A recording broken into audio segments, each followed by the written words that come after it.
Saya Dwi Permatasari, Guru Asdian 3 Bumi Waras, calon guru penggerak Angkatan 11 Kota Bandar Lampung akan melakukan desiminasi, menyebarkan pemahaman dan penerapan pengalaman aksi nyata, modul 1.4 budaya positif di sekolah. Sebelum desiminasi dimulai, Guru Asdian 3 Bumi Waras mengisi absen terlebih dahulu. Assalamualaikum warahmatullahi wabarakatuh. Yang terhormat Ibu Kepala SD Negeri 3 Bumi Waras, yang terhormat Bapak Ibu Dewan Guru Staf Tata Usaha SDN 3 Bumi Waras, puji syukur kehadirat Allah SWT karena pada pagi hari ini, pada siang hari ini kita semua diberikan kesehatan sehingga kita semua dapat hadir dalam keadaan sehat walafiat. Salawat serta salam marilah kita sanjungkan kepada junjungan kita semua Baginda Rasulullah Muhammad Sallallahu Alaihi Wasallam. Semoga kita semua mendapatkan syafaatnya di yaumil akhir kelak. Baik Bapak Ibu, sebelum kita memulai kegiatan pada hari ini, saya akan membacakan agenda acara terlebih dahulu. Yang pertama adalah pembukaan, kemudian sambutan, acara inti, tanya jawab, dan terakhir penutup. Baik, untuk mempersingkat waktu Bapak dan Ibu, marilah bersama-sama kita buka acara ini dengan mengucapkan lafaz basmalah. Meningkat kepada acara selanjutnya, yaitu sambutan dari Kepala Sekolah SD Negeri 3 Bumi Waras yang akan langsung disampaikan oleh Ibu Dr. Nanda Asmawati MPD. Pada Ibu dipersilakan. Baik Bapak Ibu, Assalamualaikum warahmatullahi wabarakatuh. Tabipun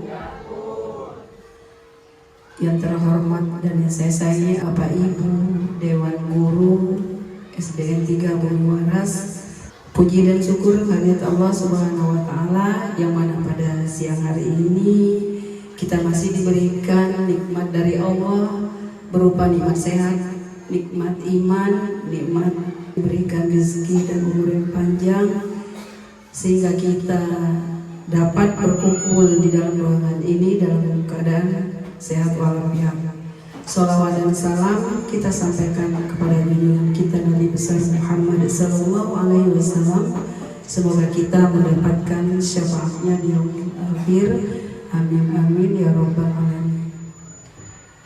Baik Bapak Ibu, pertama-tama saya mengucapkan terima kasih atas waktu yang diberikan Bapak Ibu untuk menghadiri kegiatan dari Ibu Dwi Permatasari sebagai kegiatan proses dalam calon guru penggerak ya, di mana pada hari ini beliau akan menyampaikan kegiatan tentang estimasi budaya positif di sekolah kita. Nah, hal ini sangat erat sekali hubungannya dengan PMM karena di mana di PMM kita ada yang warna hijau, ada kuning, ada kalau merah tidak ada ya, kayaknya kuning saja. Nah, dalam hal ini ada yang nilainya turun, ada yang stabil, ada yang naik. Nah, disinilah tempat kita untuk berbagi, untuk memperbaiki nilai kita agar tidak menjadi turun ya. Kalau turun nilai rapor kita tentunya tidak baik ya nilainya. Tetapi kalau kuning naik, nah itu masih ada enak.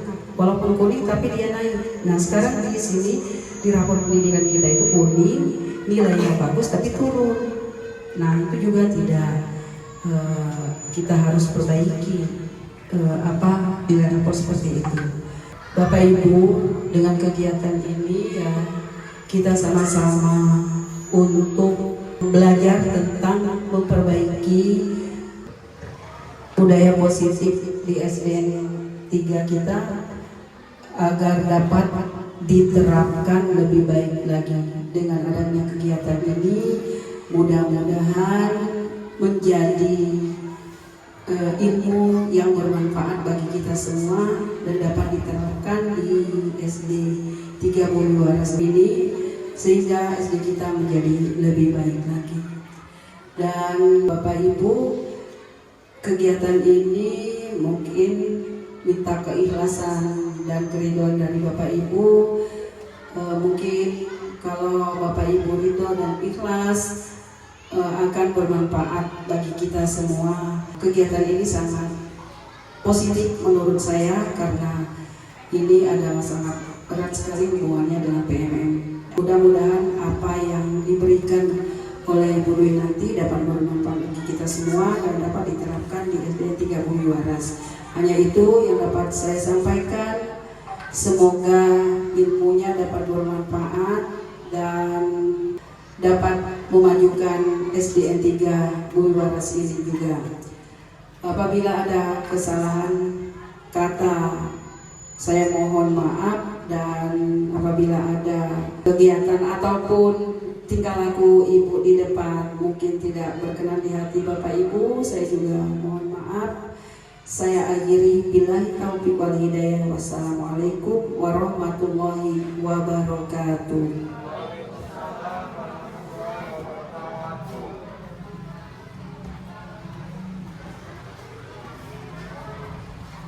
Baik, terima kasih Ibu atas sambutannya. Semoga apa yang beliau sampaikan bermanfaat bagi kita semua.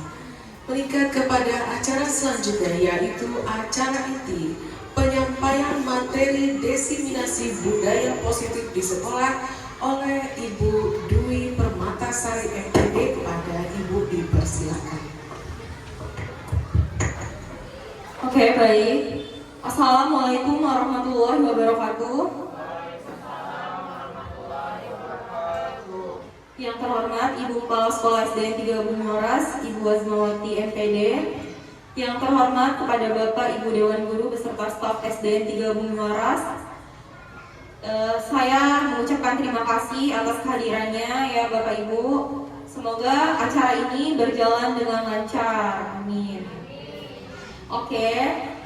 Sebelum saya masuk ke materi desiminasi modul 1.4 tentang budaya positif, saya ada pantun untuk meningkatkan literasi kita ya. SDN 3 indah dipandang, nampak dermawan siswa-siswi, Bapak Ibu cantik dan ganteng. Selamat datang pada kegiatan desiminasi. Oke, selanjutnya saya akan memberikan ice breaking dulu ya, supaya kita nggak ada yang tegang. Oke. Jadi ice breakingnya gini. Nanti dulu ini.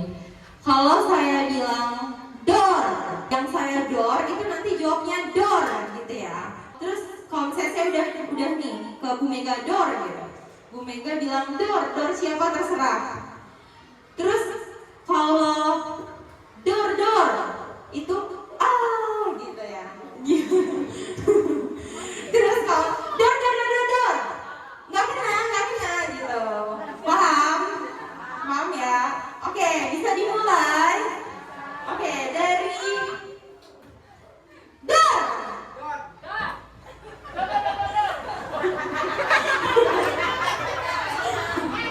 Tunjuk bebas siapa. Oke, ulang lagi ya. Kita harus konsentrasi dan ini melatih kecepatan ya Bapak Ibu ya. Oke, bisa dimulai lagi. Bisa. Door.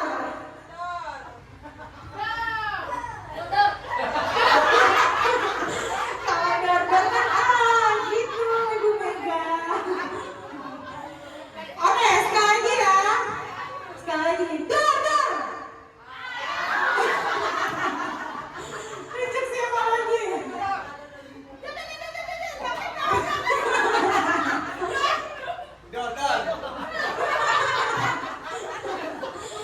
Oke, sudah ya, cukup ya Bapak Ibu. Nah, sekarang kita mulai masuk ke materi. Jadi, tujuan desiminasi modul 1.4 ini yaitu yang pertama memang tugas kami sebagai calon guru penggerak itu diadakan aksi nyata.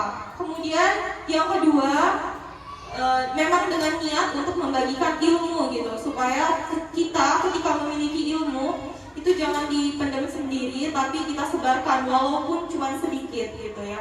Kemudian yang ketiga, tujuan diadakan diseminasi ini adalah untuk kita sama-sama berkolaborasi.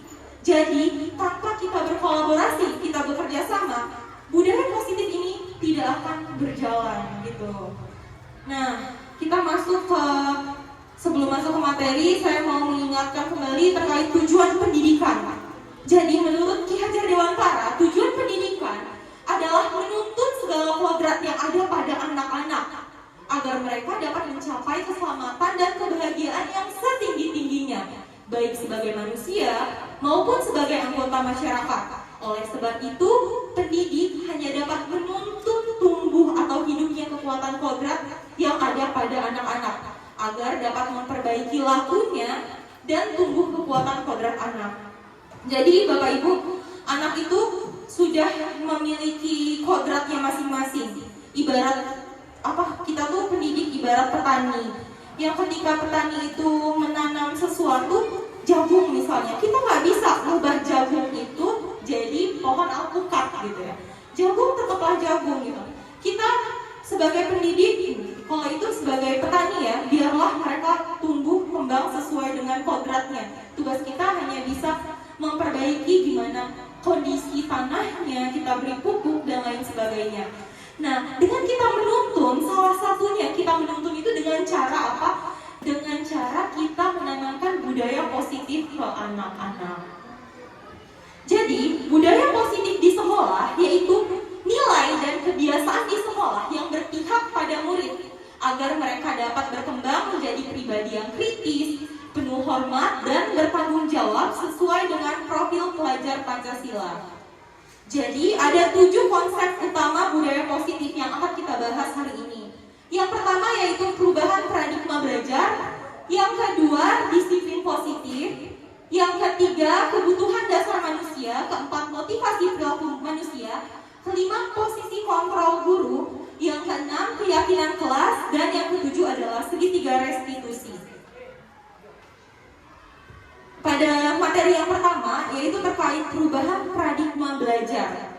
Dalam membangun budaya positif, sekolah dapat menyediakan lingkungan positif, aman, nyaman, agar siswa mampu berpikir, bertindak, dan menciptakan dengan merdeka, mandiri, dan bertanggung jawab. Jadi kita di sekolah ini bisa menciptakan lingkungan yang aman, nyaman, nggak ketika siswa itu melihat guru malah dia ketakutan, nggak seperti itu. Tapi bagaimana caranya kita sebagai seorang pendidik bisa menciptakan lingkungan yang ramah dan nyaman untuk peserta didik kita. Selanjutnya ada kegiatan cobalah buka. Nah, di sini saya mau Bapak Ibu secara berpasangan ya di tempat duduknya masing-masing karena ini bakal dilakukan oleh 2 orang. Jadi ada 2 orang ya, tugas A dan B, ada A dan B. Jadi tugas A, dia itu mengepalkan salah satu tangan dia dan membayangkan bahwa Anda menyimpan sesuatu yang sangat berharga di kepalan tangan Anda.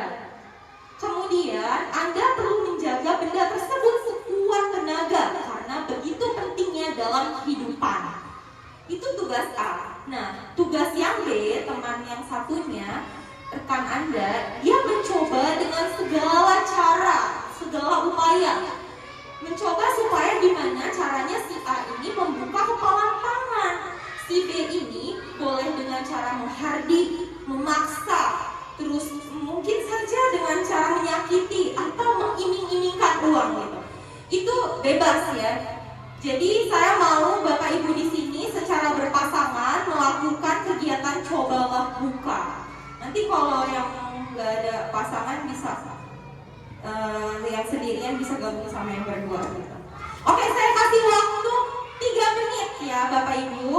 Bisa dimulai. Bisa dimulai. Tapi saya tunjuk secara acak ya.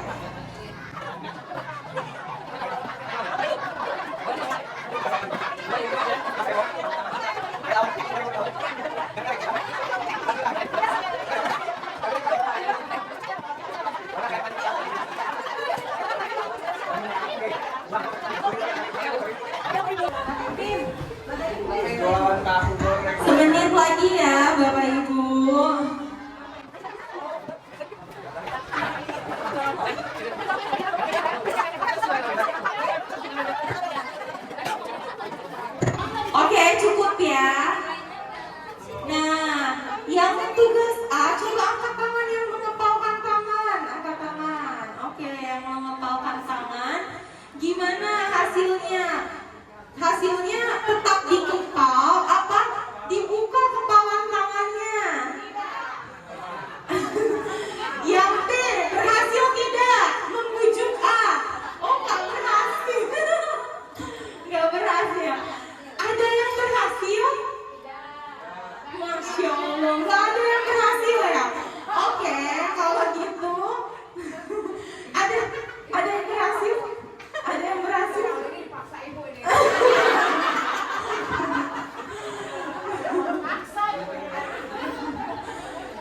Ada yang berhasil dibuka kepalan tangannya?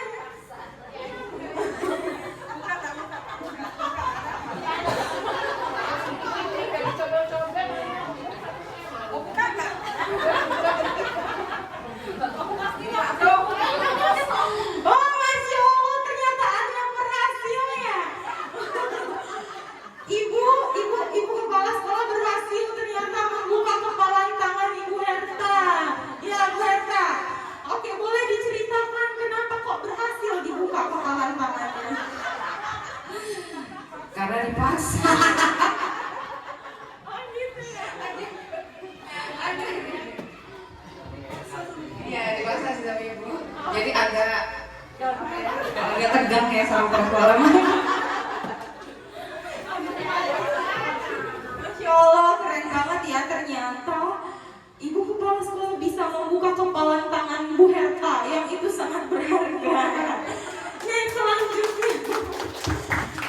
selanjutnya kepalan tangan siapa yang tidak bisa terbuka kayak sulit banget? Ada yang mau sharing di sini? Oke, Ibu Tatin ya. Oke, tadi hampir aja terbuka. Soalnya diiming-imingi tadi, katanya ada roti. Mau dikasih roti, terus saya tanya, tadi udah mau dibuka, oh beneran nih dikasih roti. Saya tanya, mana rotinya? Ada di warung, nggak jadi saya buka. Sempat diiming-imingi hampir aja tadi, tapi tetap nggak jadi. Karena dibohongi ya akhirnya kan. Ternyata bohong, nggak jadi saya buka. Sekian sih. Oke, keren banget ya. Beri tepuk tangan dong untuk kita semua. Jadi dari kegiatan cobalah buka ini, menurut Bapak Ibu, siapa sih yang memegang kendali? Siapa yang memegang kontrol kalau kepala tangan itu dibuka atau tidaknya? Siapa kira-kira? Yang A atau yang B? Yang A. Jadi yang A yang memutuskan saya buka deh atau enggak, saya nggak mau buka. Yang memutuskan itu adalah yang A. Jadi yang B itu hanya mengarahkan atau hanya mengancam ya. Keputusan itu ada di siapa? Oke, di A. Berarti keputusan itu ada di diri si A ya. Ibarat itu diri kita sendiri gitu. Nah, jadi ini perubahan paradigma belajar. Perubahan paradigma teori kontrol, ilusi kontrol menurut Dr. William Glasser. Yang pertama, ilusi guru mengontrol murid. Ya, jadi itu biasanya ketika seperti itu kayak guru itu ibarat guru loh yang mengontrol murid. Kamu nggak boleh ini ya, nah kamu ini. Padahal yang sesungguhnya itu pilihan ada di murid itu sendiri. Kemudian yang kedua, ilusi bahwa semua penguatan positif itu efektif dan bermanfaat. Padahal nggak semua penguatan positif itu efektif dan bermanfaat karena itu hanya jangka pendek ya. Mungkin dia berubahnya hanya sebentar saja ya. Kemudian yang ketiga, ilusi bahwa kritik dan membuat orang merasa bersalah dapat menguatkan karakter. Padahal ketika kita mengkritik atau membuat orang itu merasa bersalah, itu bisa membuat orang itu semakin tidak percaya diri ya, semakin down gitu. Nah, kemudian yang keempat, ilusi bahwa orang dewasa memiliki hak untuk memaksa gitu. Padahal kita tidak bisa memaksa ya. Baik itu misalnya contoh di dalam kelas, kita memaksa murid, nah harus belajar ya, kamu harus belajar biar kamu ranking 2 ya. Kita nggak bisa memaksakan orang seperti itu ya. Nah, itu adalah perubahan paradigma belajar. Yang kedua, kita masuk ke materi kedua, yaitu terkait disiplin positif. Apa makna disiplin? Kira-kira apa? Ada yang mau menjawab? Apa itu disiplin? Gak apa-apa Bapak Ibu, kita kan sharing. Gak ada yang salah kok di dunia ini. Apa kira-kira? Apa? Ada yang mau mencoba? Oke, Ibu Vina. Ya, kalau menurut umumnya disiplin itu tertib, taat, patuh gitu Bu. Mengikuti peraturan. Oke, tepuk tangan dong Ibu buat Ibu Vina. Keren banget ya. Jadi disiplin itu intinya kita tuh tertib ya. Ada lagi yang lain yang mau menambahkan atau bagaimana? Cukup? Cukup. Oke. Jadi ya, disiplin itu adalah kemampuan memerintah diri sendiri dalam mengontrol dan menguasai diri untuk memilih tindakan yang mengacu pada nilai-nilai yang kita hargai. Seperti yang disebutkan Ibu Vina tadi kan, tertib. Itu kan kita menghargai nilai itu, kita bertanggung jawab gitu. Dengan penuh tanggung jawab tanpa diperintah orang lain. Jadi nilai-nilai yang kita hargai adalah nilai-nilai kebajikan, sifat positif manusia yang merupakan tujuan mulia yang ingin dicapai setiap individu, yaitu nilai-nilai dalam profil pelajar Pancasila. Nah, adapun disiplin positif adalah suatu pendekatan untuk menerapkan disiplin diri anak tanpa hukuman dan hadiah. Jadi disiplin positif perlu diterapkan baik di keluarga ataupun di sekolah ya. Dengan menerapkan disiplin positif diharapkan tindak kekerasan dapat dihindari. Sebagai seorang pendidik, tujuan kita adalah menciptakan peserta didik yang memiliki disiplin sehingga mereka berperilaku mengacu pada nilai kebajikan universal dan memiliki motivasi intrinsik dalam perubahan perilaku ke arah yang lebih baik. Jadi intinya di sini kita harus menghindari hukuman dan memberi hadiah. Ternyata itu saya juga baru tahu loh Bapak Ibu, kita nggak boleh dikit-dikit kayak beri hadiah ke murid, beri hadiah gitu. Karena itu akan mematikan kreativitas yang lainnya gitu. Dan kita juga nggak boleh dikit-dikit kasih hukuman, dikit-dikit dihukum, anak dikit-dikit dihukum. Itu juga ternyata tidak boleh gitu. Selanjutnya kita masuk ke materi yang ketiga, yaitu tentang kebutuhan dasar manusia. Ya, jadi kita sebagai manusia itu memiliki kebutuhan dasar. Kebutuhan setiap orang berbeda-beda, iya nggak sih Bapak Ibu? Iya ya. Kebutuhan Ibu Vina misalnya dengan Ibu Mega beda, kebutuhan Ibu Mega dengan Ibu Tetin berbeda gitu ya. Kebutuhan Ibu Tetin dengan Pak Aan berbeda gitu. Jadi nggak bisa disamain. Kita harus berusaha memahami pandangan orang lain tentang dunia. Setiap orang memiliki gambaran yang berbeda. Nah, di sini ada lingkaran ya terkait kebutuhan dasar manusia. Itu yang di tengah-tengah ada kebutuhan survival, yaitu bertahan hidup. Kemudian kebutuhan cinta, kasih, ya. Kemudian kebutuhan penguasaan, kebutuhan kebebasan, dan kebutuhan kesenangan. Nah, ini ada kasus ya. Jadi, kasusnya seperti ini. Ibu Dwi, dulu ya, guru kelas 6 di SDN 3 Bumi Waras. Kebetulan nama muridnya juga sama, jadi saya masukin aja. Sedang bingung menghadapi ulah salah satu muridnya di kelas, bernama Raka. Beberapa anak telah datang dan mengeluhkan Raka yang seringkali dia meminta bekal makan siang mereka dengan paksa. Jadi Raka ini memaksa teman-teman yang lainnya gitu. Gue minta misalnya gitu ya. Jika Anda menghadapi situasi seperti Ibu Dwi, apa yang akan Anda lakukan? Menurut Anda, kira-kira apa alasan Raka melakukan itu? Ayo, ada yang mau menjawab? Kira-kira gimana?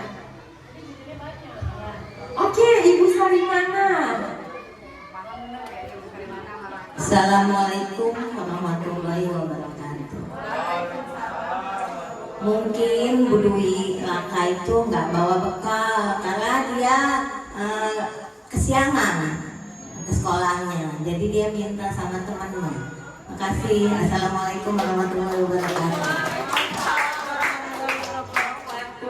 Oke, berarti ada kemungkinan Raka itu dia nggak bawa bekal ya, jadi dia minta bekal temannya. Ada yang lain?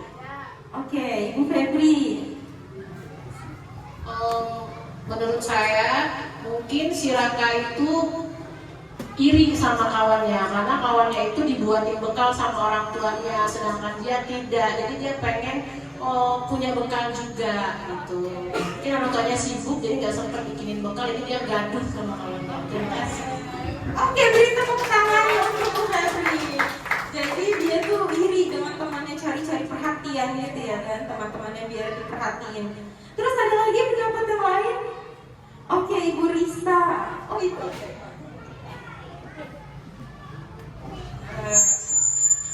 Saya akan tanyakan dulu kepada si Raka kenapa dia melakukan hal tersebut. Kemudian saya akan menanyakan, kalau sudah tahu nanti kan dipancing, mungkin dia akan menjawab alasan apa dia tidak membawa bekal. Kemudian saya akan menasehatinya bahwa perbuatan tersebut, setelah saya tahu kira-kira apa penyebabnya dia kok minta-minta sama kawannya. Mungkin kalau seandainya dia menjawab nggak sempat, saya akan memberikan solusi, maksudnya itu tetap tidak boleh. Nah, maksudnya kalau nggak sempat orang tuanya membawakannya dia bekal, bisa dia jajan gitu tanpa mengganggu kawannya, berusaha untuk mencari solusinya gitu. Oke, Masya Allah. Beri tepuk tangan dong untuk Bu Risa. Jawaban dari Bapak Ibu tadi Masya Allah ya, keren-keren banget. Dan itu saya sangat memberikan apresiasi sekali kepada Bapak Ibu. Nah, jadi ternyata ketika anak melakukan suatu kesalahan gitu, kita sebagai guru tidak boleh langsung marah ataupun langsung beri hukuman. Kamu langsung lari lapangan 20 putaran. Nggak bisa gitu. Benar, yang dikatakan bahwa kita harus mencari tahu dulu. Anak ini kenapa kok dia minta-minta setiap hari, minta-minta terus gitu. Pasti ada alasannya ya. Kalau kita kaitkan dengan kebutuhan dasar manusia tadi, yang tadi 5 kebutuhan dasar manusia, kalau kita kaitkan dalam konteks penerapan disiplin positif, Ibu Dwi sebaiknya mencari tahu dulu alasan Raka melakukan tindakan tersebut. Jadi benar yang disampaikan oleh Bu Risa tadi, kita mencari tahu dulu kebutuhan mana yang sedang berusaha dipenuhi oleh Raka. Nah, kalau Raka itu lapar dan orang tuanya tidak membawakan bekal makan siang, benar yang disampaikan oleh Ibu Febri dan Ibu Sarimana tadi ya, nggak dibawain bekal, itu artinya Raka berusaha memenuhi kebutuhan bertahan hidup, ya kan?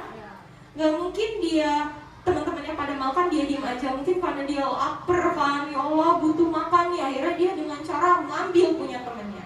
Mungkin dia mau memenuhi kebutuhan bertahan hidup itu. Atau kalau alasan Raka, teman Raka jadi perhatian gitu kan, dia senang cari-cari perhatian, dia gangguin temennya.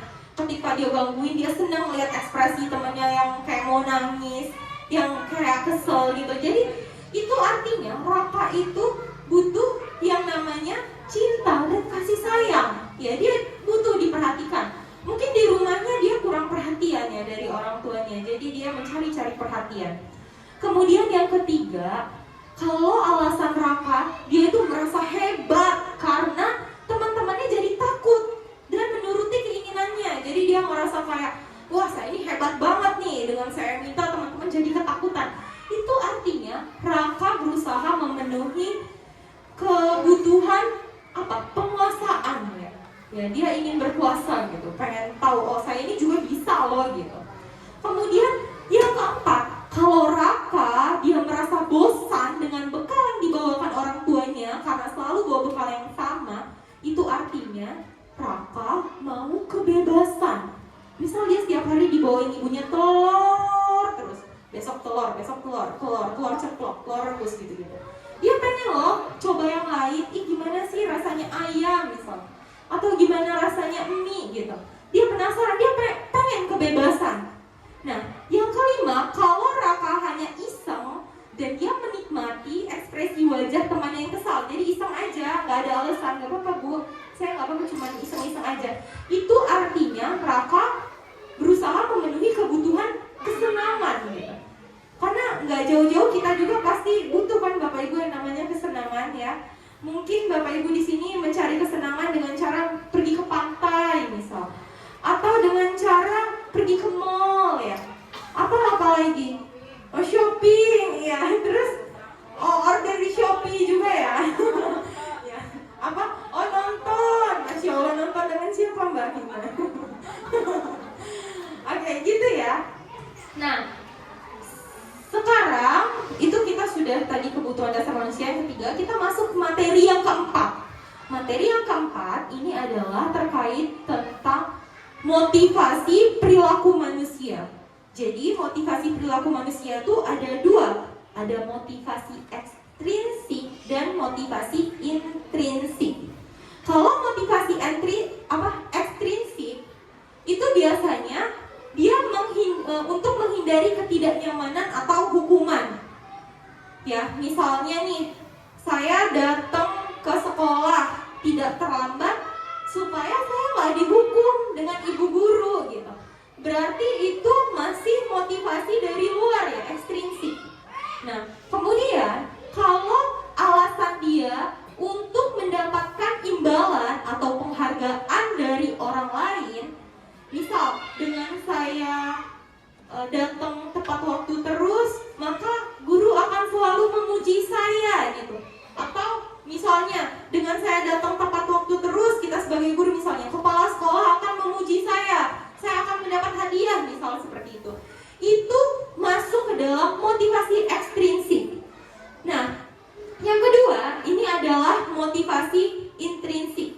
Kalau motivasi intrinsik itu untuk menjadi orang yang mereka inginkan dan menghargai diri sendiri dengan nilai-nilai yang mereka percayai. Nah, jadi ini ada 3 ya Bapak Ibu. Ada hukuman, ada konsekuensi, dan ada restitusi. Kalau hukuman itu biasanya tidak terencana, tiba-tiba aja gitu dilakukan ya.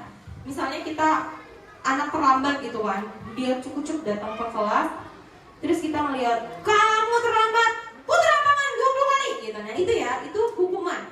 Dia nggak terencana, tiba-tiba aja kita spontan mengatakan itu.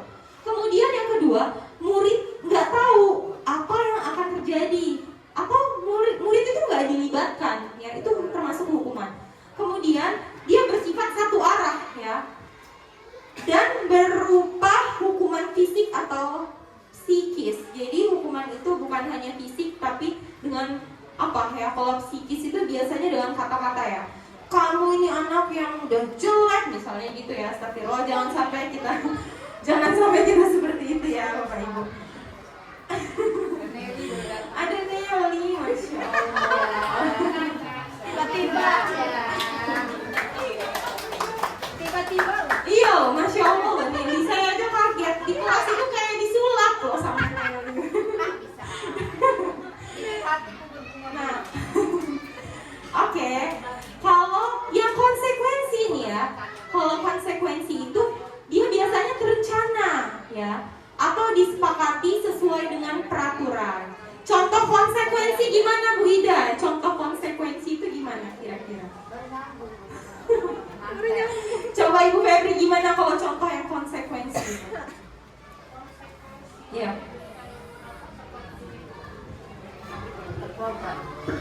Seperti misalnya konsekuensi itu dia diberikan suatu kayak apa ya, perjanjian. Jadi dia tuh terprogram, disepakati bersama, dan dia merasa kalau dia melanggar itu dia akan mendapatkan sanksi apa gitu. Jadi dia punya ikatan lah ya, kasarnya ngomong itu. Misalnya kalau dia mengulangi lagi, dia ada ganjaran yang akan dia terima.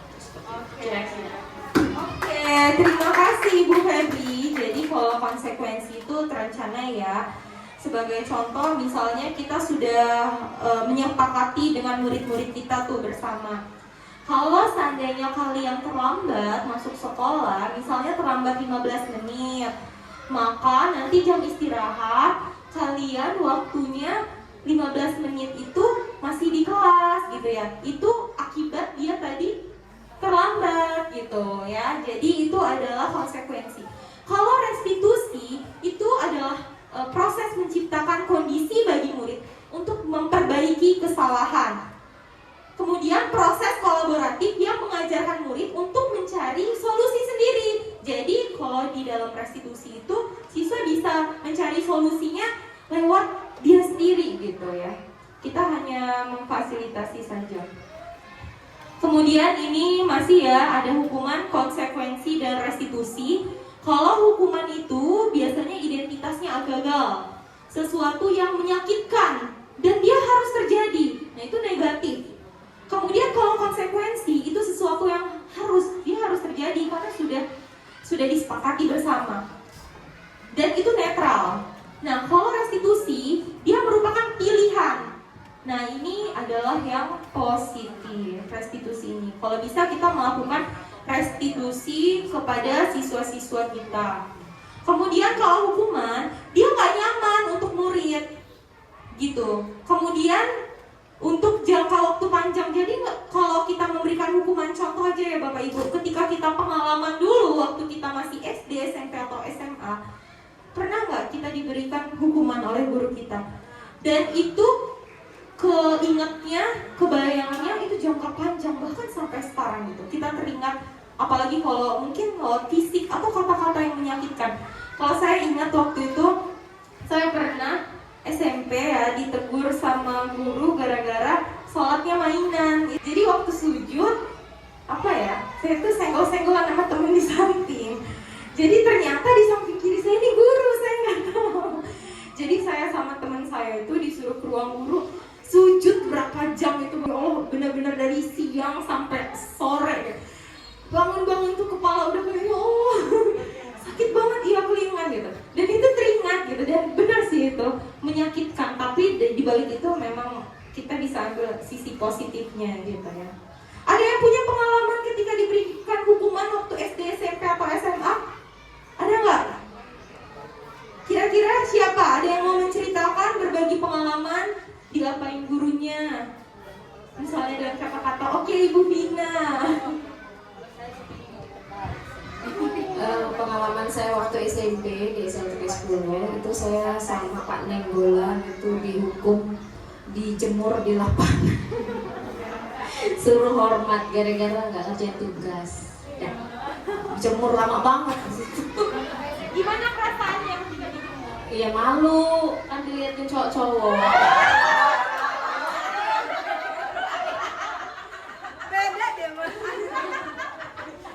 Masya Allah, ternyata Ibu Vina teringatnya sampai sekarang ya Bu Vina diberikan hukuman seperti itu. Menurut Bu Vina itu adalah pengalaman yang bagaimana?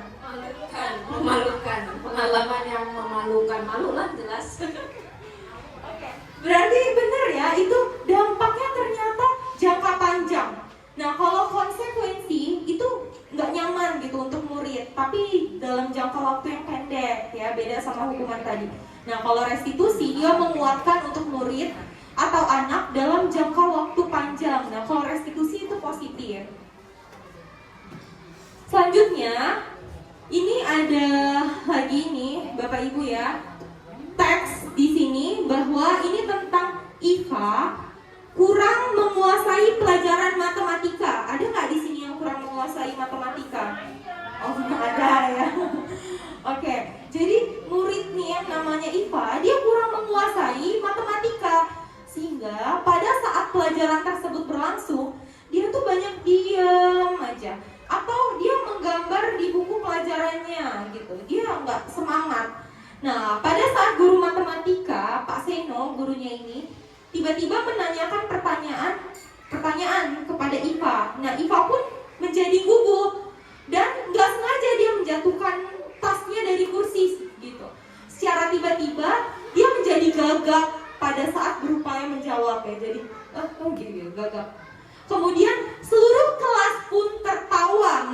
perilaku IPA yang berbicara tergagap dan terkejut tersebut. Pak Seno pada saat itu membiarkan teman-teman IPA menertawakan IPA yang tergagap dan malu luar biasa. Dan malahan minta IPA untuk maju ke depan dan berlari di depan kelas sambil menunjuk hidungnya. Karena dia nggak bisa jawab pertanyaan Pak Seno. Kelas pun makin gaduh. Anak-anak pun makin tertawa melihat IPA di depan kelas memegang hidungnya. Jadi kalau ngukum murid gitu ya, berdiri kamu, pegang hidung, nggak bisa jawab. Makanya perhatiin ibu gitu-gitu. Ya, dia dan teman-temannya makin mampus makanya gitu kan. Banyak terjadi seperti itu ya di sekolah kita. Ya, tapi semoga aja tidak ada ya Bapak Ibu. Nah, pertanyaan yang pertama, apakah Anda setuju dengan tindakan Pak Seno terhadap IPA? Kalau setuju, apa alasannya? Kemudian yang kedua, menurut Anda, tindakan Pak Seno terhadap IPA adalah sebuah hukuman atau konsekuensi? Kenapa? Nah, gitu. Coba siapa yang mau mencoba menjawab? Saya mau siapa ya yang belum pernah berbicara? Hah? Bu Mega, oke, Bu Mega. Silakan Bu Mega. Kalau saya tidak setuju dengan hukuman Pak Reno yang dikasih ke IPA-nya.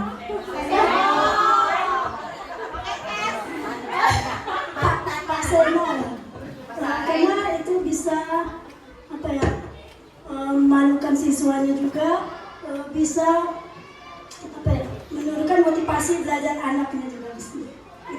Oke, Masya Allah, keren banget jawaban Bu Mega ya.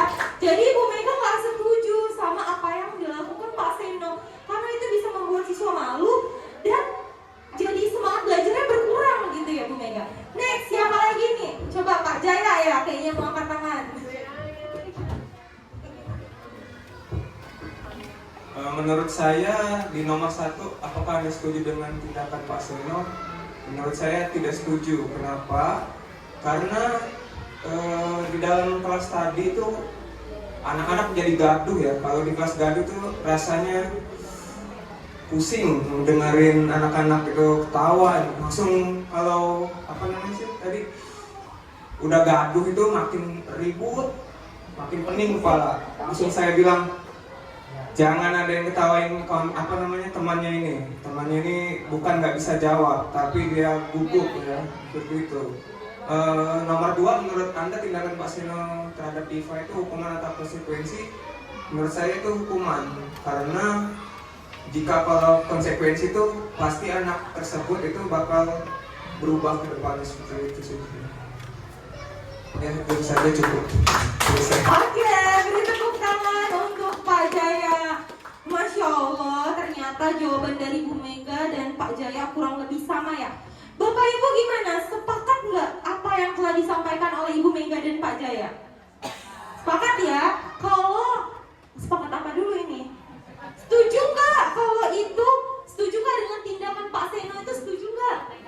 Iya, berarti kita sepakat dengan Pak Jaya dan Bu Mega yang menjawab kalau nggak setuju dengan tindakan yang dilakukan oleh Pak Seno. Kemudian yang kedua, tindakan Pak Seno terhadap IPA itu hukuman atau konsekuensi?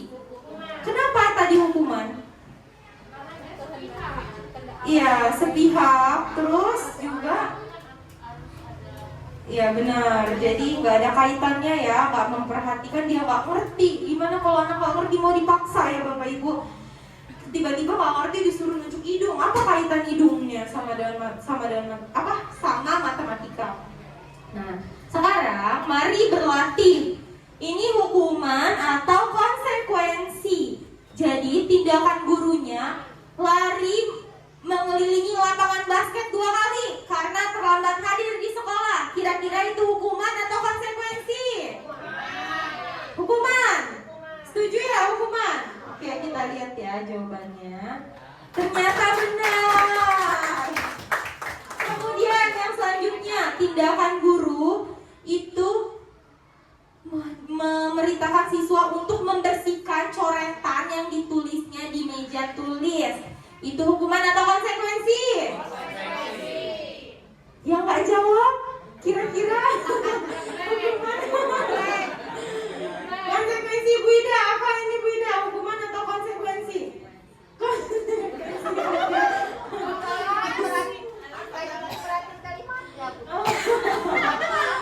Oke, kita cek ya. Ternyata konsekuensi. Next. Tindakan gurunya, dia meminta murid untuk push up 15 kali karena tidak menggunakan masker ke sekolah. Hukuman atau? Hukuman. Oke, jawab semua ya.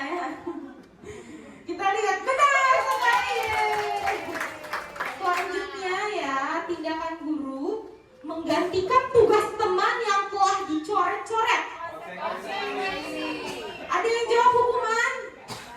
Gak ada, konsekuensi semua ya. Oke, kita lihat. Jeng jeng. Oke. Nah, sekarang sudah ya itu. Kita sekarang masuk ke materi kelima, yaitu posisi kontrol guru. Ya.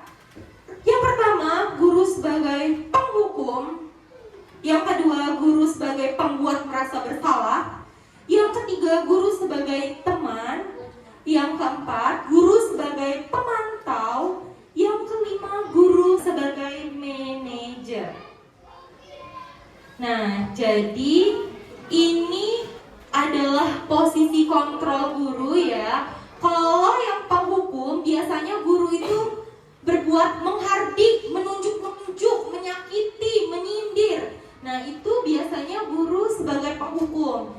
Jadi kita bisa menilai diri kita sendiri, kita itu ada di posisi yang mana ya. Kalau pembuat merasa bersalah, biasanya guru itu berceramah dan mengatakan, seharusnya kamu itu gak gitu nak.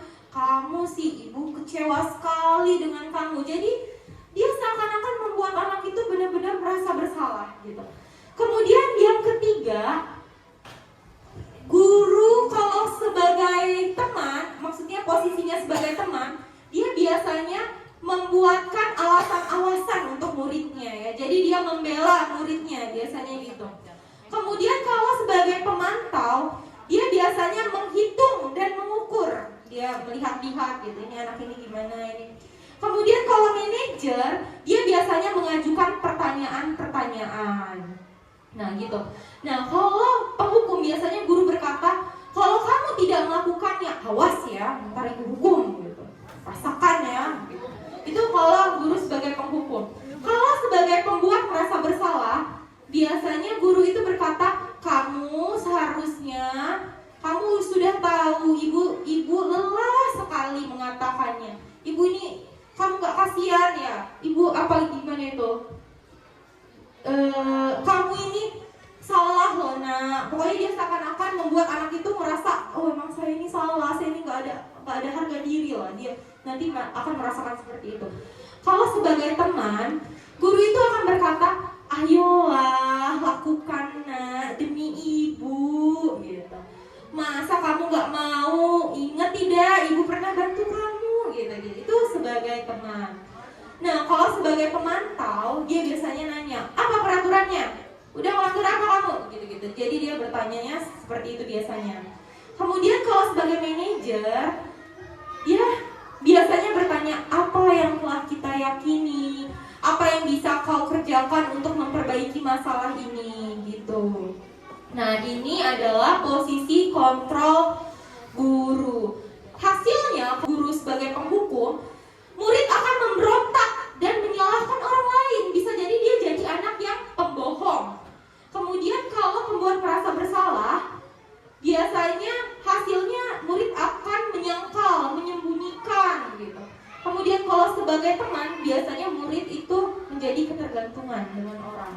Kemudian kalau sebagai pemantau, biasanya hasilnya dia bisa menyesuaikan diri bila diawasi. Kalau nggak diawasi ya seperti itu lagi gitu. Kalau sebagai manajer, hasilnya nanti akan menguatkan pribadi murid tersebut. Jadi Bapak Ibu, yang harus kita hindari banget itu posisi sebagai penghukum dan pembuat merasa bersalah. Itu harus kita hindari banget. Dan sesekali kita bisa jadi sebagai pemantau, manajer, ataupun teman, tapi jangan sering-sering kalau posisi teman ini. Dan yang benar-benar harus dihindari itu adalah posisi sebagai penghukum dan pembuat merasa bersalah. Nah, ini ada posisi kontrol guru, pernyataan-pernyataan kalau saya kecewa sekali dengan kamu. Nah, biasanya ini siapa yang mengatakan? Posisi kontrol guru yang mana biasanya yang mengatakan seperti ini? Merasa bersalah. Apa? Bersalah. Merasa bersalah? Oke, kita cek ya. Oke, pembuat orang merasa bersalah. Next.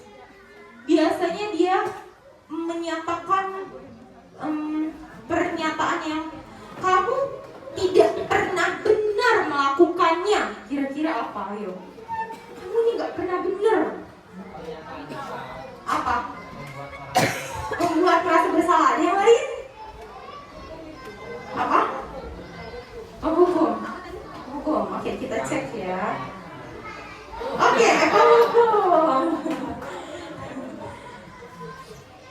Yang ketiga, ayolah lakukan demi ibu atau bapak. Oke, kita cek ya. Ya, ini yang mengatakan biasanya dia posisinya sebagai teman. Kalau apakah kamu tahu? Apakah kamu mau mendapatkan stiker bintang hari ini? Manajer, ada yang lain? Pemantau. Oke, kata ibu kepala sekolah pemantau. Kita cek ya. Pemantau. Yang terakhir, kalau dia pernyataannya, bagaimana kamu bisa menyelesaikan masalah ini? Itu siapa yang mengatakan? Manajer. Oke, benar. Manajer ya. Nah, ini ada video ya, Bapak Ibu bisa dilihat. Kira-kira kita posisi yang mana gitu. Kita bisa jawab sendiri ya di dalam hati kita.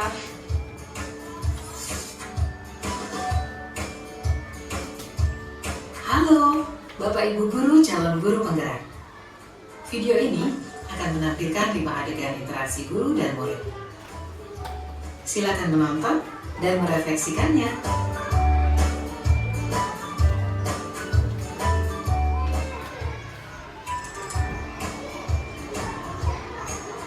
Pagi anak-anak, silakan PR yang kemarin ibu berikan diletakkan di meja. Anton, kamu sudah mengerjakan belum? Belum mengerjakan saya, Bu. Kamu selalu ya nggak ngerjain PR. Sekarang kamu duduk di depan, lalu tulis. Saya berjanji tidak akan mengulangi lagi. Saya berjanji akan berusaha menjadi murid yang rajin belajar sampai pelajaran saya selesai.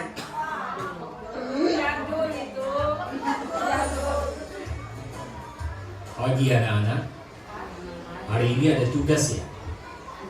Ada yang belum mengerjakan? Anton, kamu sudah mengerjakan? Belum, Pak. Kamu nggak mengerjakan tugas ya? Kamu mau jadi apa nanti? Kamu niat sekolah nggak sih? Coba, bayangkan orang tuamu betapa kecewanya sama kamu. Nah, ini pembuat merasa bersalah. Harusnya bertanggung jawab sama dirimu sendiri. Maaf, Bu, saya terlambat. Ya udah, nanti jangan diulangi lagi ya. Kalau kamu rajin, ibu senang lihatnya. Ya, lain kali tepat waktu ya masuknya. Tas dulu dong.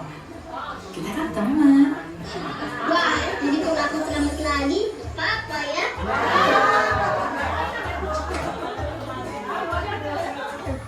Kamu kok nggak pakai baju olahraga? Bapak catat, kamu sudah 3 kali loh nggak ikut olahraga bulan ini. Iya, Pak. Sudah 3 kali berarti saya dapat sanksi, Pak.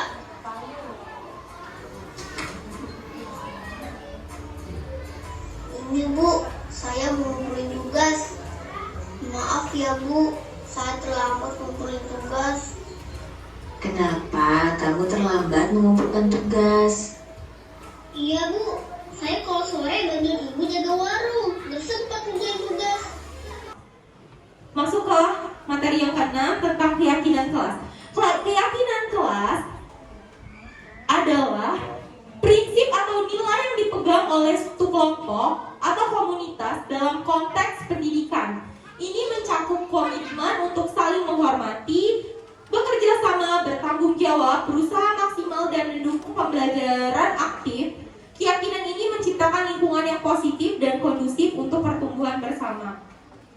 Adapun pembentukan keyakinan kelas, yang pertama yaitu dia bersifat abstrak, kemudian berupa pertanyaan universal, kemudian yang ketiga dibuat dalam pernyataan positif. Yang keempat sedikit saja agar mudah diingat. Kemudian yang keempat sesuai dengan kondisi kelas dan sekolah, sehingga mudah diterapkan. Dan yang terakhir, semua warga sekolah, warga kelas dilibatkan dalam membuat keyakinan. Dan ini ternyata dalam membuat keyakinan kelas itu ternyata ada prosesnya ya Bapak Ibu. Jadi saya baru tahu prosesnya itu. Yang pertama siswa itu ditanya, kira-kira peraturan apa nih di kelas ini. Misalnya siswa menjawab, tidak boleh berisik Bu. Kemudian dia juga misalnya jawab, tidak boleh terlambat. Jadi pernyataan-pernyataan siswa tadi itu kita buat dalam pernyataan yang positif. Itu kan tadinya kalimat negatif ya, tidak boleh terlambat. Nah, gimana kita caranya mengubah tidak boleh terlambat itu jadi yang positif? Nah, gitu. Ternyata itu diubah. Saya baru tahu. Dan kemudian ketika sudah diubah itu, kita ubah lagi ternyata. Sedikit aja agar mudah diingat. Jadi kita tunjukkan kepada siswa itu ada nilai-nilai kebajikan gitu. Kayak misalnya tadi datang tepat waktu ya. Datang tepat waktu itu kira-kira nilai kebajikannya apa? Disiplin. Nah, itu yang kita masukkan ke dalam keyakinan kelas. Disiplin gitu aja. Singkat, padat, jelas. Nggak yang siswa tidak boleh bla bla, itu nggak mudah diingat gitu. Ternyata pembentukan keyakinan kelas ini ada tahapannya gitu. Selanjutnya, mari berlatih. Ini hukuman atau konsekuensi. Ya, jadi peraturannya selalu kembalikan buku ke tempatnya. Itu kira-kira nilai kebajikannya apa? Apa? Bertanggung jawab. Oke, kita cek ya. Betul sekali. Nah, jadi itu adalah nilai kebajikannya ya. Kemudian yang kedua, dilarang mengganggu orang lain. Apa? Oke, kita cek saling menghormati. Kemudian yang ketiga, dilarang menggunakan narkoba. Apa kira-kira nilai kebajikannya? Apa? Kalau dilarang menggunakan narkoba, dilarang merokok, dilarang menggunakan narkoba, kira-kira nilai kebajikannya apa? Kalau kita nggak narkoba, nggak ngerokok, kira-kira tubuh kita gimana? Sehat ya. Berarti kesehatan. Kita cek, ya betul sekali kesehatan. Selanjutnya, jangan berlari di kelas atau koridor. Kira-kira apa? Jangan lari, nanti jatuh. Iya, pintar. Keselamatan. Nah, ini adalah dokumentasi sosialisasi keyakinan di kelas. Saya bersama siswa. Kemudian ini materi yang terakhir ya, terkait segitiga restitusi. Nah, segitiga restitusi ini adalah proses menciptakan kondisi bagi murid untuk memperbaiki kesalahan mereka, sehingga mereka bisa kembali pada kelompok mereka dengan karakter yang lebih kuat. Melalui restitusi, guru dapat membantu murid menjadi lebih memiliki tujuan, disiplin positif, serta memulihkan dirinya setelah berbuat salah. Yang kedua, membantu murid untuk jujur pada diri sendiri. Dan yang ketiga, memberikan penawaran, bukan paksaan. Dalam segitiga restitusi ini dilakukan 3 tahap. Tahapan yang pertama, itu yang paling bawah, itu adalah menstabilkan identitas. Jadi, guru biasanya dalam tahapan segitiga restitusi ini, dia stabilkan dulu identitas siswanya. Jadi dia bertanya dulu, misalnya siswa itu melakukan kesalahan. Nah, dia mengatakan bahwa setiap orang pasti pernah melakukan kesalahan. Itu hal yang wajar, nggak apa-apa nak gitu. Kita stabilkan dulu identitas dia. Kemudian bisa juga mengatakan, kamu bukan satu-satunya yang pernah melakukan ini, ibu juga pernah kok ngelakuin kesalahan gitu.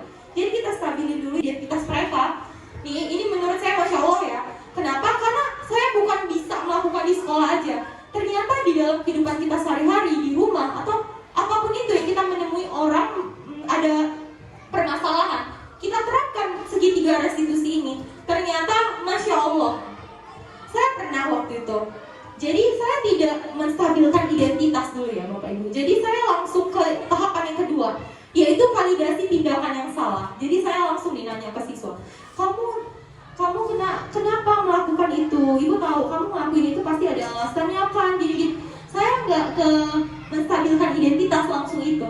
Terus saya lihat ternyata iya, kelihatan dari raut wajah siswa, kelihatan mereka nggak nyaman. Terus saya teringat, astagfirullah, coba saya pakai segitiga restitusi ini. Saya pakai yang menstabilkan identitas dulu. Ketika saya melakukan itu, dan ternyata, Masya Allah loh, tanggapan dari murid itu jadi langsung nyaman. Dia langsung ngerasa kayak, oh ternyata saya kesalahan itu hal biasa gitu. Saya bukan orang satu-satunya yang pernah melakukan ini gitu. Nah, jadi kita harus melakukan segitiga restitusi itu melalui 3 tahapan ini. Jadi yang pertama menstabilkan identitas, yang kedua validasi tindakan yang salah.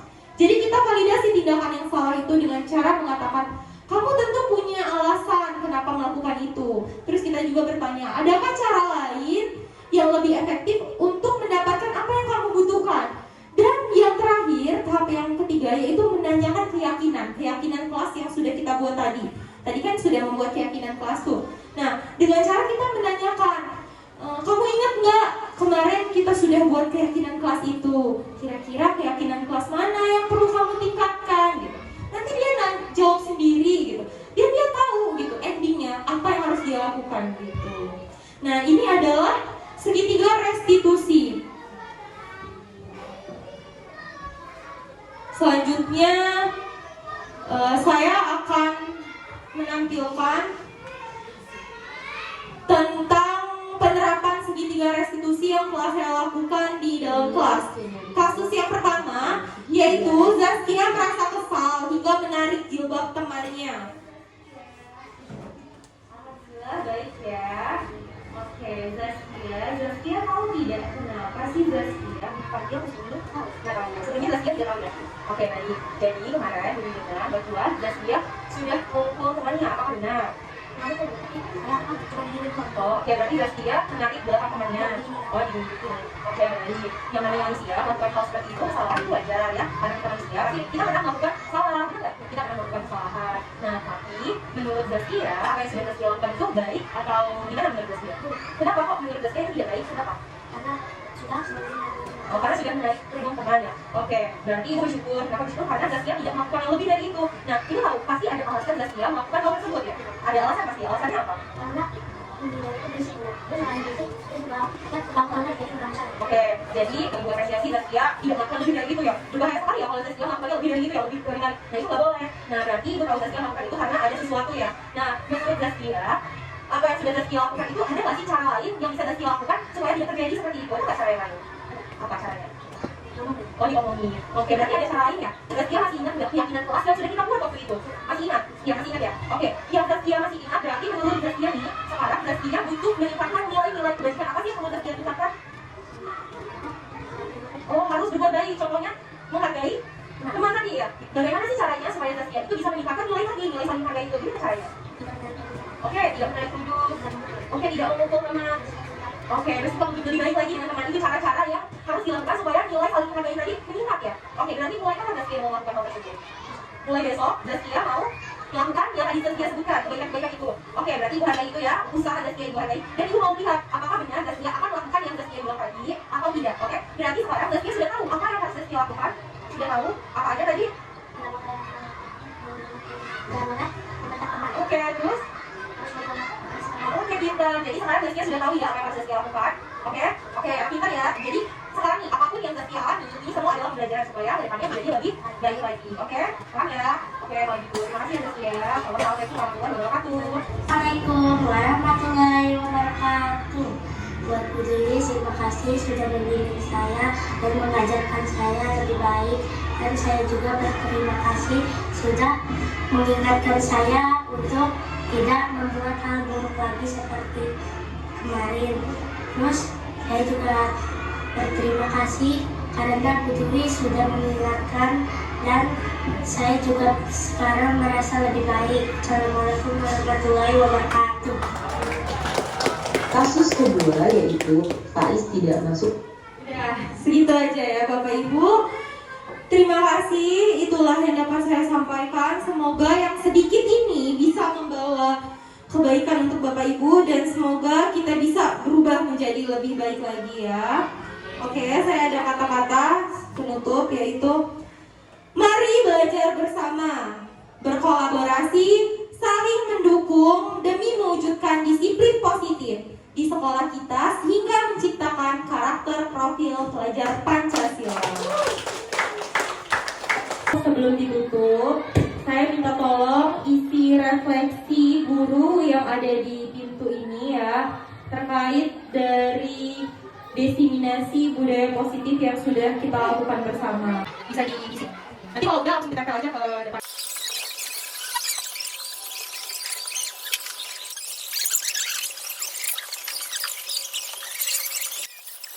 Sekian dari saya kembalikan ke moderator. Wassalamualaikum warahmatullahi wabarakatuh.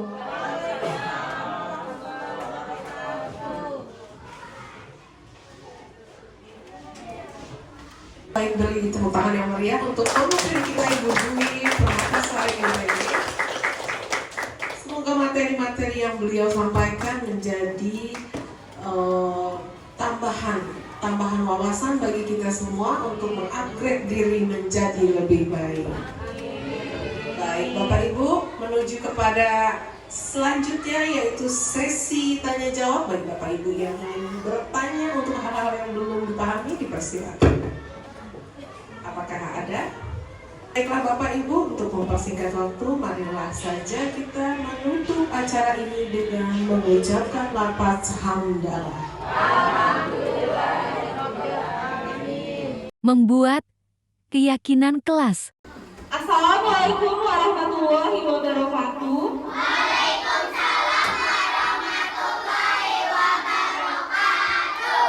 Apa kabar anak-anak semua?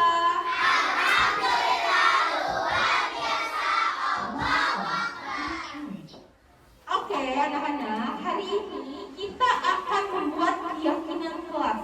Kelas 5A SDN 3 Bumiwaras ya. Jadi tujuan kita membuat keyakinan kelas ini untuk apa sih? Ada yang tahu nggak untuk apa? Supaya apa kira-kira kita buat keyakinan kelas ini? Supaya tertib ya. Oke, kita bahas ya.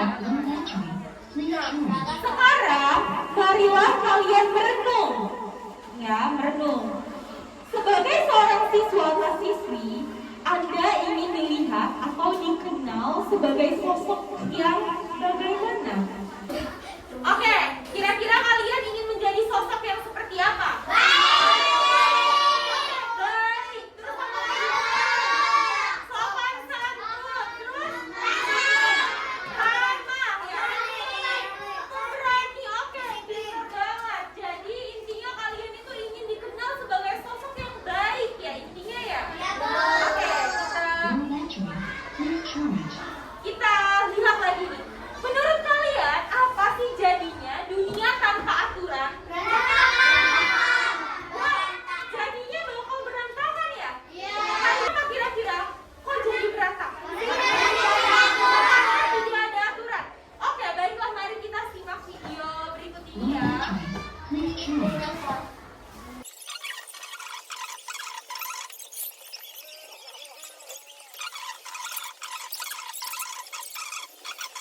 Oke, ini katanya tadi contoh sederhana ya. Kalau kalian berkendara pun pasti ada aturannya, benar nggak? Dalam kehidupan kita sehari-hari pun itu ada aturannya ya.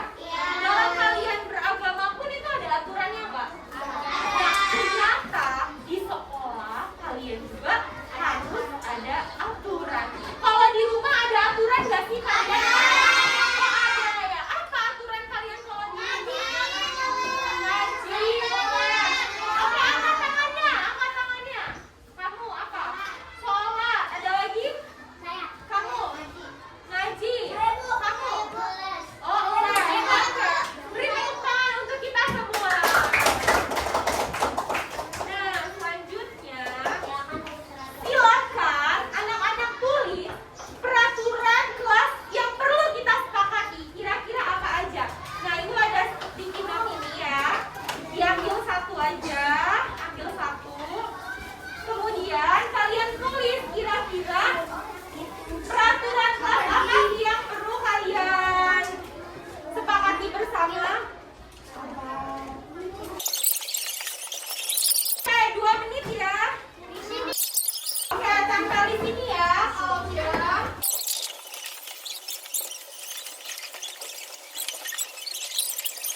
kira-kira ya kalau ya ini nilai apa?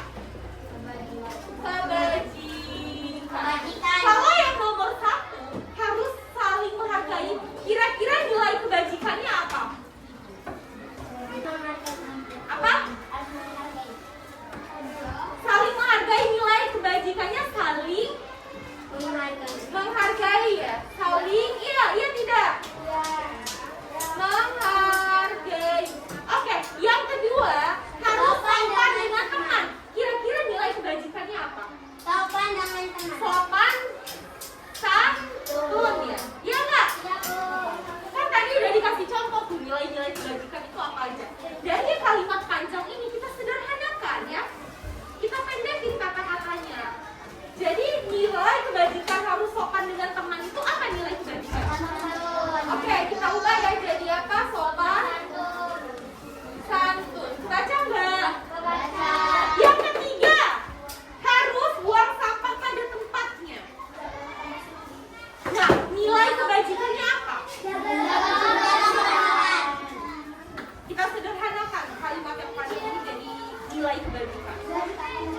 Ya, kira-kira kalau kita buang sampah pada tempatnya, kita terus balikan buku ke tempatnya, kira-kira itu apa? Tanggung jawab. Ya, tanggung jawab. Setuju? Oke, berarti yang nomor 3 apa? Tanggung jawab. Terus juga, yang nomor 4 harus menjaga kebersihan. Berarti apa?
tangan untuk Zafi.